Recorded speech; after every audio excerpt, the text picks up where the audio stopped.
segunda plática. Esta será impartida por Ferran Valdés, del Centro de Investigaciones en Matemáticas del UNAM. Y él va a hablar de billares, dinero, monstruos, escaleras y árboles. Muchísimas gracias. Muchísimas gracias al comité organizador por la invitación. Déjenme comenzar mi plática contándoles de una conjetura muy antigua. Entonces, voy a definirles un sistema dinámico que probablemente muchos conocen y voy a comenzar hablando pues de lo que dice el título. Voy a hablar de billares. Voy a hablar de billares en triángulos. Entonces voy a considerar una mesa que tiene forma de triángulo. Cualquier triángulo es bueno. Dentro de esta mesa voy a poner un punto que voy a pensar se mueve a velocidad constante y que cuando le pega al borde de la mesa tiene una colisión elástica y entonces obedece esta regla de que el ángulo con el que entra al momento de colisión es el mismo con el que sale. Ese es el sistema dinámico. Y los parámetros de mi problema son tres, en realidad dos, pero bueno, vamos a ponerlos así. Son los ángulos interiores del triángulo, que déjenme denoto por lambda 1 por pi, lambda 2 por pi, y el tercero que está determinado por los otros dos es lambda 3 por pi. Porque no me importa ni el tamaño ni la posición de la mesa. Entonces, módulo, rescalamiento y movimiento, el triángulo queda determinado por estos tres parámetros. Entonces, dentro de todas las posibles trayectorias de billar que hay en una mesa así, quiero poner atención en unas muy particulares, que son las que se llaman trayectorias periódicas. Entonces, una trayectoria periódica es una trayectoria, aquí en mi dibujo quizá no se ve muy bien, pero es una trayectoria que regresa al lugar donde salió con la misma velocidad. Es decir, con la misma rapidez y en la misma dirección. Fíjense que la velocidad es una cantidad vectorial. Entonces, aquí en mi dibujo no se ve bien, pero digamos si tuviéramos un triángulo equilátero de la forma 1, 1, 1, y aquí ponemos los puntos medios, estoy pensando en una trayectoria de billar que hace algo así. Entonces, este es el ejemplo de lo que sería una trayectoria, le voy a decir, periódica o cerrada. Y la conjetura de la que les quiero hablar es la siguiente. Entonces, conjetura. Y la conjetura es que todo billar triangular tiene una trayectoria periódica o cerrada. Este es un problema relativamente antiguo. La referencia yo se la atribuiría a Richard Evans Schwartz. Dice que probablemente este problema tiene 200 años de antigüedad. Entonces, quiero dar un poco de motivación para atacar esta conjetura y un poco de evidencia para esta conjetura. Entonces, la motivación, primera motivación que voy a poner, sobre todo ahora que sé que no todas las cátedras CONACYT pueden tener recursos del instituto donde trabajan, pues es el dinero. Entonces, esta conjetura tiene un valor, 10.000 euros. Los 10.000 euros los promete Anatol Katov, de la Universidad de Pensilvania, y la referencia que doy es un libro que escribió Anton Sorish, donde si ustedes buscan el pie de página donde viene esta conjetura, pues ahí está el precio. Digo, no es mucho dinero, pero sí sirve para por lo menos un año de investigación. Bueno, entonces ahora déjenme les doy un poco de evidencia para esta conjetura. Entonces,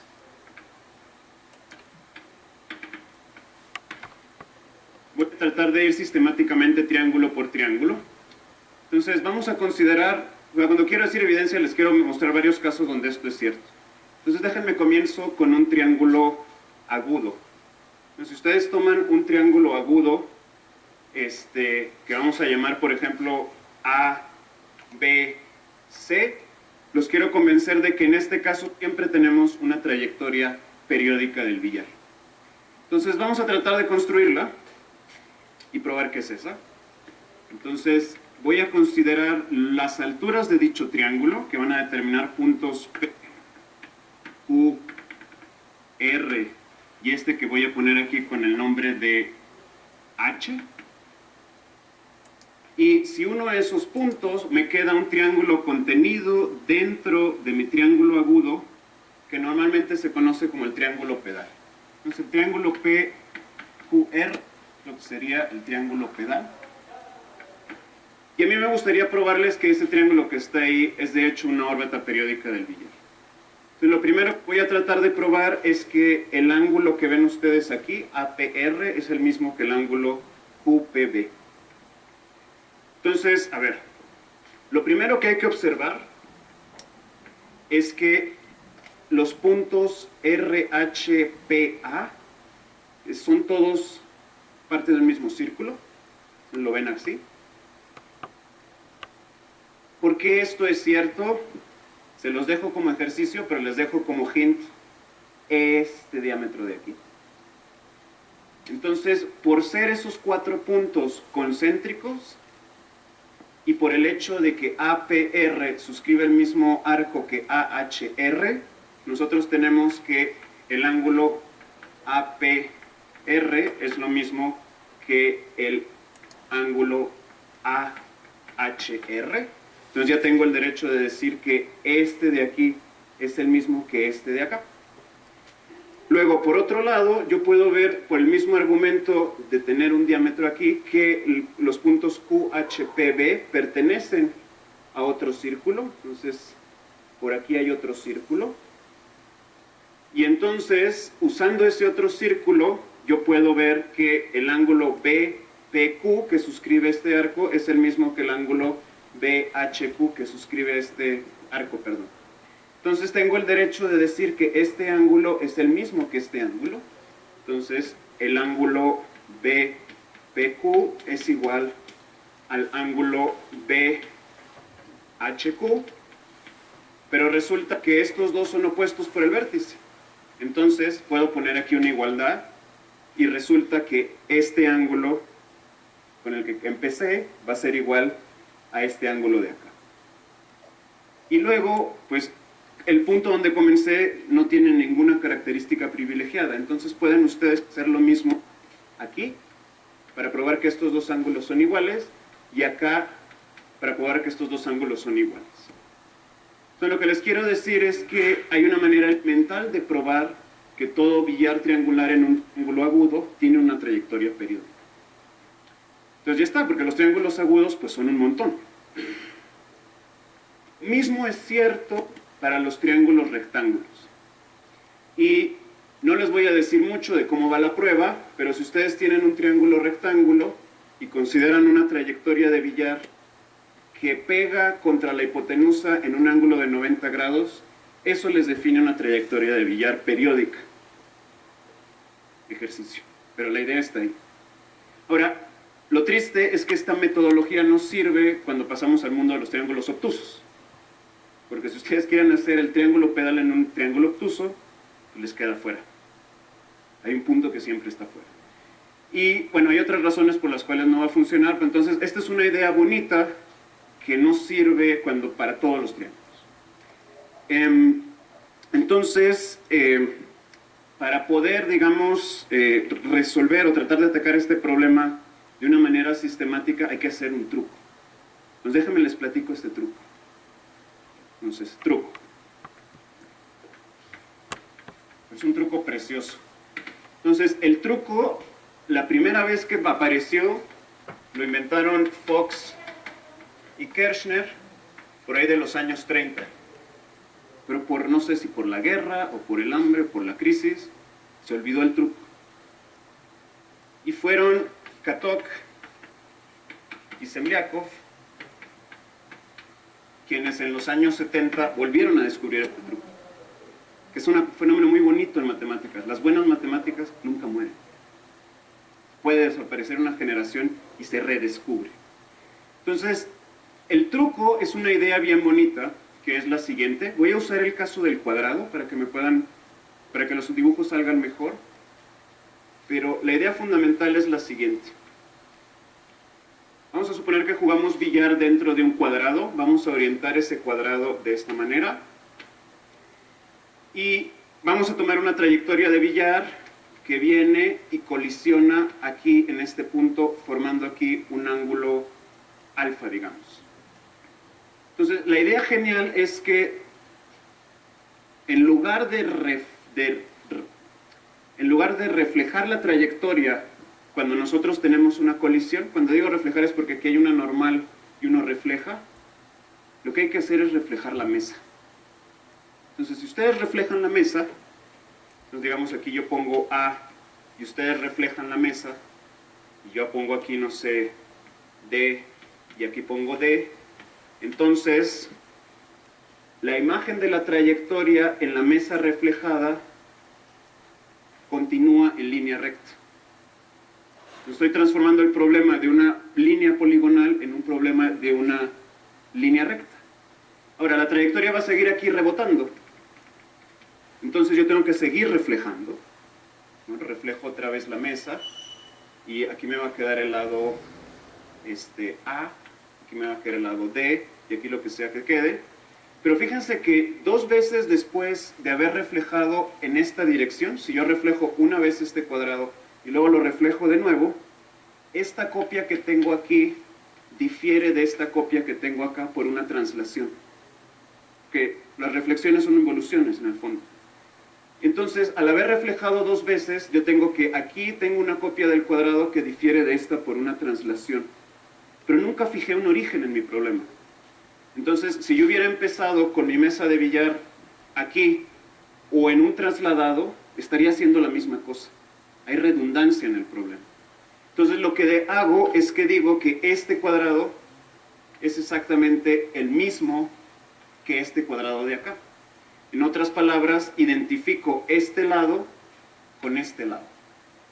Y el cuadrado tiene 4 simetrías, bueno, tiene muchas, pero me importan 4. Entonces, si yo continúo desdoblando mi mesa de billar y usando este hecho de que cuando tengo una copia trasladada debo de identificar, entonces debería identificar este lado con este lado, este lado con este lado, este con este y este con este. Y muchos quizá hayan visto esto, pero si rescalo, esto es lo mismo que tomarse un cuadrado, identificar lados opuestos por una translación, y esto es lo mismo que un toro. Toman el cuadrado, lo cierran, les queda un cilindro, cierran el cilindro, les queda un toro. Entonces, lo que estoy haciendo aquí es traducir el problema del billar en el polígono en un problema donde el billar se convierte en lo que se llama en un flujo lineal en el toro.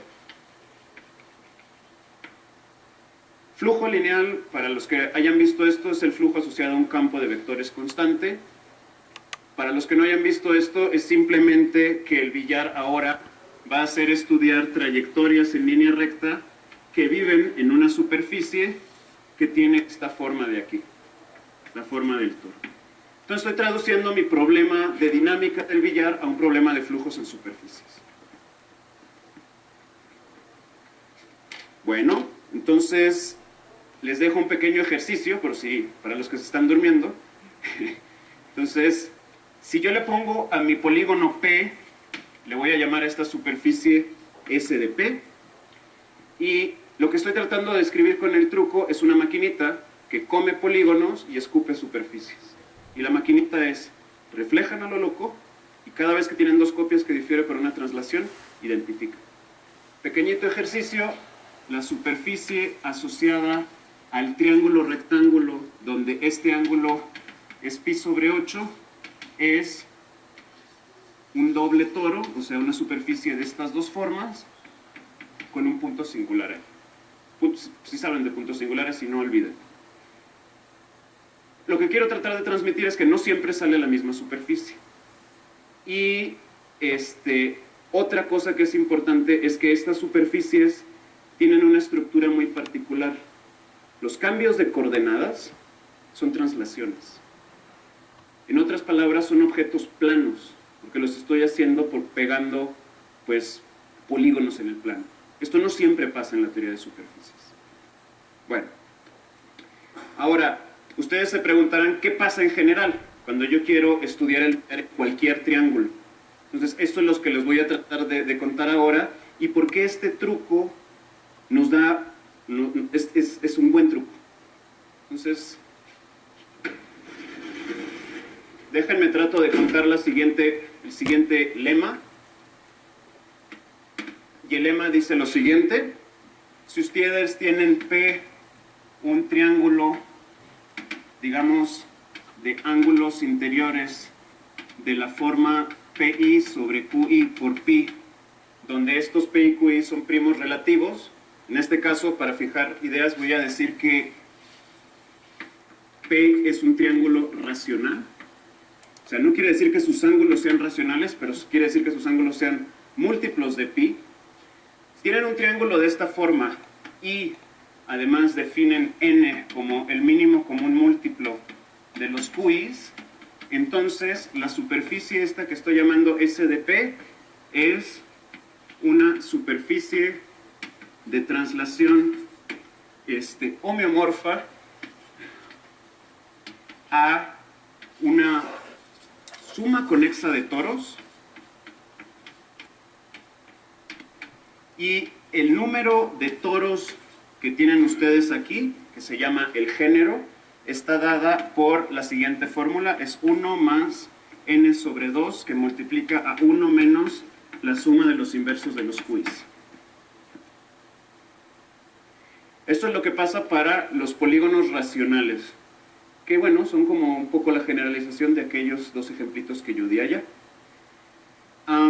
La idea de la prueba de esto es bastante sencilla, por eso le pongo lema. Entonces, para la prueba de esto, básicamente hay una fórmula preciosa que se le debe a Euler, que es la fórmula que nos relaciona los vértices, las aristas y las caras de una triangulación de la superficie. La superficie la pueden armar pegando triángulos, pueden contar el número de aristas, caras y vértices, y resulta que esto es independiente de la topología y es igual a 2 menos 2 veces el género. Entonces, ustedes ya saben cómo es su pieza que triangula la superficie. Es un polígono racional con estos datos, y lo demás es hacer cuentas. Así de simple. Entonces, ahora lo que quiero es decir dos cosas importantes sobre este lema. Digamos, la lectura de este lema, la principal, es que aquí la topología de la superficie depende de los ángulos. Depende de los ángulos en esta forma. O sea, una superficie cerrada es una suma conexa de toros. Si ustedes mueven estos números, pues van a cambiar el número de toros. Y es sensible a la forma como son los ángulos. Y el hecho de que sea una suma conexa de toros nos permite... Uy, no. Se me olvida que hay uno atrás. Nos permite dar un contexto más general para esto. Entonces, déjenme les menciono eso. Por cierto, esto también se puede probar para los geómetras algebraicos usando el teorema de Riemann-Roch, pensando en los puntos singulares que tengo allá. Ahora, yo les dije, es un buen truco. Es un muy buen truco. ¿Y por qué es un buen truco? Es porque entonces, a todo billar lo podemos ver como un flujo lineal en una superficie de translación compacta con cierto género. Entonces, estas superficies compactas de translación con cierto género tienen un espacio natural donde ellas viven. Entonces, para ese espacio natural es de lo que les quiero platicar ahora, y podemos llegar a ese espacio gracias a este truco. Entonces, el billar finalmente se obtiene no estudiando los triángulos que yo puse arriba, sino el contexto que voy a dar ahora. Y este es, digamos, un punto de vista analítico. Entonces, voy a tomar el siguiente objeto, me voy a tomar X, una superficie de Riemann, es una superficie donde los cambios de coordenada son holomorfos, como decía Víctor, y omega es lo que se llama una unoforma holomorfa. Entonces, si no saben qué es una unoforma holomorfa, esto localmente es algo de la forma f de z por dz, donde f de z es una función holomorfa. Y lo que les quiero transmitir aquí es que cada vez que ustedes tienen este dato, tienen una superficie como la que armé pegando triángulos. Entonces, vamos a hacer una pequeña observación. Es que x omega define un atlas o una estructura sobre x, que es una superficie, donde los cambios de coordenadas son translaciones.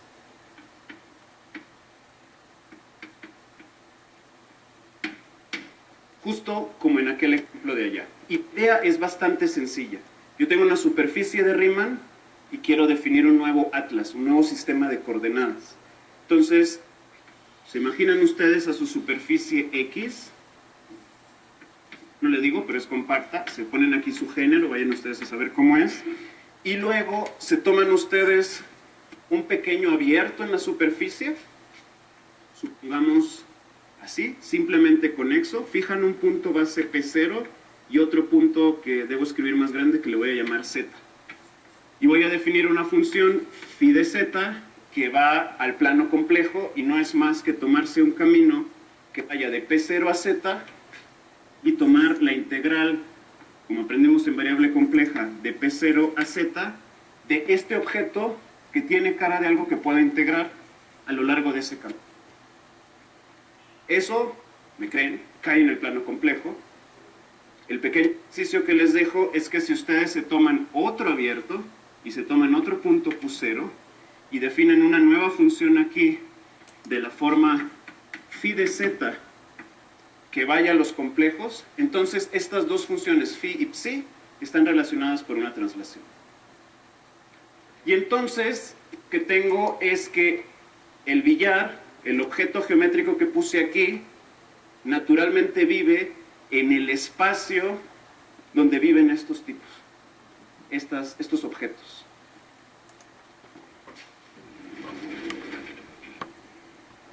Y eso nos permite usar la herramienta pesada de la geometría compleja para probar teoremas.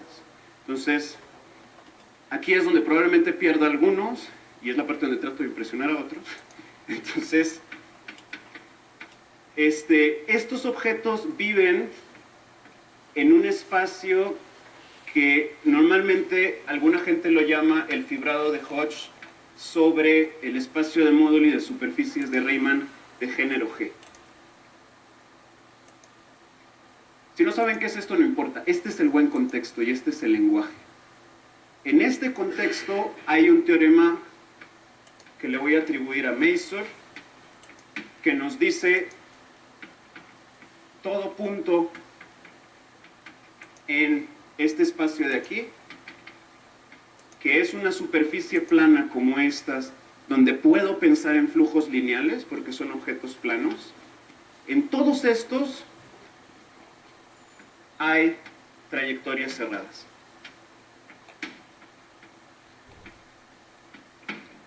Entonces, si yo contextualizo mi billar aquí, tengo un teorema que me dice todos los puntos en este mundo tienen trayectorias cerradas. No es un teorema fácil, pero entonces lo que me está diciendo este teorema es que todo billar racional tiene trayectorias cerradas.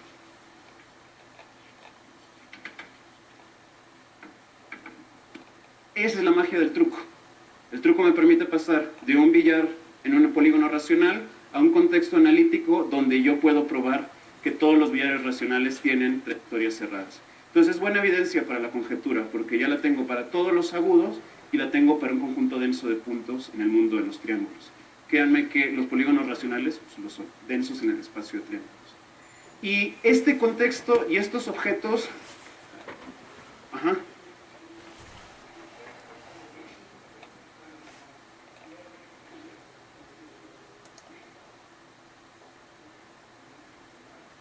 Cuando es racional, sí es relativamente obvio. No te cela, pero acuérdate que tengo dos reglas. Reflejar a lo loco. Si nomás reflejo a lo loco, nunca me cierro.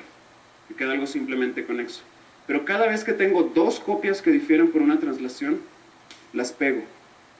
Y eso es relativamente obvio porque tú puedes probar que en el grupo de reflexiones generado, toman las rectas del polígono, las reflexiones con respecto a esas rectas, ahí siempre vas a encontrar una palabra finita que define una translación.